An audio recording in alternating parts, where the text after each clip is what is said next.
Sometimes the hardest part of a project is removing the stuff you want to replace. I'm Danny Lipford with tips for today's homeowner. Stay tuned and we'll talk about a solution for removing stubborn adhesives right after this.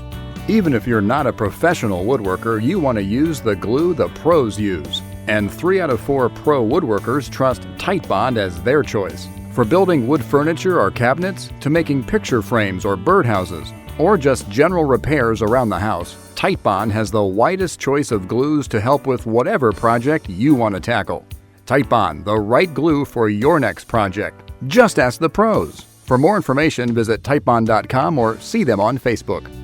Removing things like vinyl baseboards and vinyl flooring can be difficult because the adhesives used to hold them are so tough. It's easy to end up damaging walls and subfloors in the process because it takes so much elbow grease to get them loose. The solution is to use an electric heat gun to soften up the adhesive before you begin. Wear gloves and make sure you have adequate ventilation before you get started.